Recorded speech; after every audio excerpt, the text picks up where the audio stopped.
Welcome to this edition of Chit Chat with Jerry Mahoney. How's it going, Jerry? Good, good. Today in our YouTube series, we're going to be featuring moments from a live performance that I gave recently. I have not performed as an adult. The last time I performed ventriloquism when I was a kid in elementary school.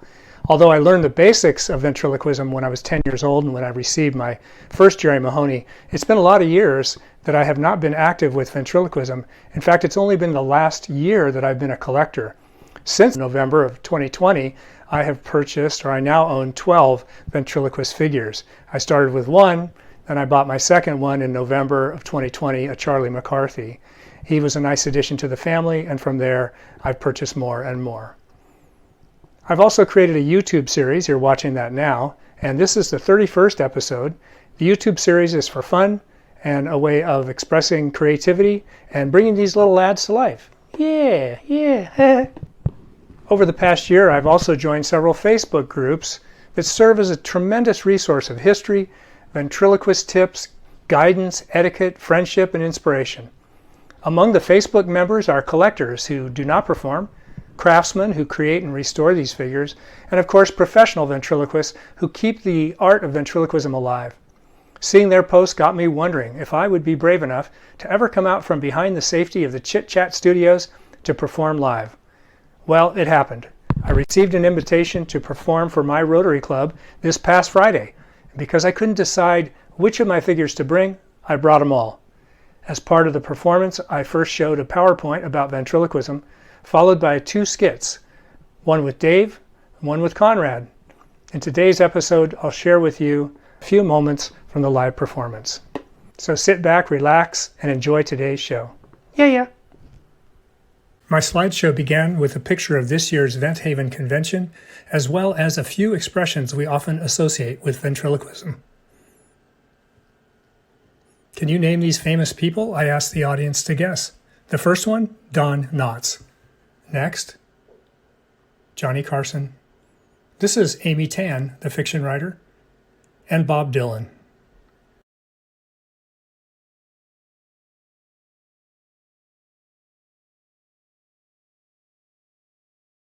And of course, these are the ventriloquists we know today. But where do the ventriloquist figures go when they finally retire? Do we throw them away or recycle them somehow? Well, here's where they go, to the Vent Haven Museum in Fort Mitchell, Kentucky. Founded in 1973, this nonprofit is the world's premier museum of figures and memorabilia. Its collection contains more than 1,000 figures, as well as hundreds of photographs and other pieces of memorabilia. The curator is Lisa Sweezy. The museum is located about 6 miles from the Holiday Inn at the Cincinnati airport, where the annual Ventriloquist Convention is held. The convention is a fundraiser for the museum, and someday I hope to attend. And now, a few moments from my live performance. There were bells on a hill, but I never heard them ringing. No, I never heard. Is this a convention? No, it's not a convention. Is this the Lionel Richie fan club?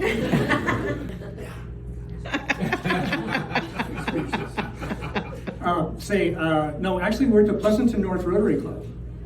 I see you have a Rotary pin on. Where'd that come from? I put it on you. Right? Okay.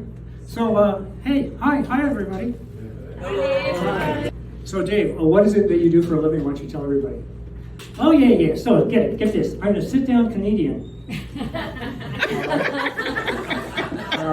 I noticed yesterday you were, feverishly writing something, scribbling. I never got a chance to go over and see what it was. What was all that about? I was working on a routine. Working on a routine? What routine? The one we're doing now. We're not doing a routine, we're just talking. You think so? Yeah, I mean, in fact, I do the routine. I write the jokes. You don't have to worry about that. I got news for you, Facet. Your jokes aren't that funny. After that, you were doing the crossword puzzle, but I noticed you got a little bit frustrated. Yeah. And there's a clue I didn't know. What was the clue? 4-letter word for feathers. 4-letter word for feathers. Maybe the audience can help us. You guys think of anything? We? A 4-letter word for feathers. Down. Duck. Down. What? They said down. Down? No, across.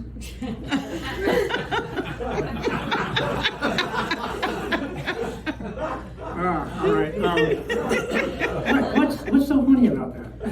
Okay. Dave, I'm finishing up the routine here. Dave wrote this routine. It's not funny, then it's, hey. And this isn't the first time you've had trouble with the law? No.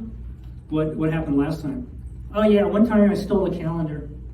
Oh yeah, what'd you get? 6 months. Okay, well, I think that's the last joke in your particular routine, but I do have a couple more minutes. So, hey, I understand that today's the 10-year anniversary of something. You were starting to tell me that on the way over here, but you never got to finish. Oh yeah. So get this.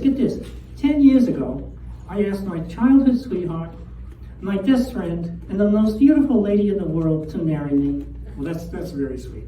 Yeah, they all said no. But it's okay, I have a new girl. Oh, you have a new girl? Yeah, well, I had a girl. You had a girl? Well, what happened? She ran off to the West Indies.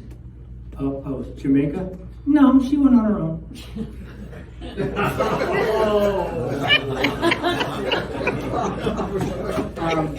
I thought you told me your girlfriend fell in love with you at first sight. She did. Well, what happened? She took a second look. I don't have a girlfriend anymore. Well, yeah, we established that. But there's a lot of cute girls in the room here. Well, that's true. What about it? Well, here, let me help you out. Okay, ladies, if you fell in love with Dave at first sight, raise your hand. Okay. Thank you. I got some news for you. Take a second look.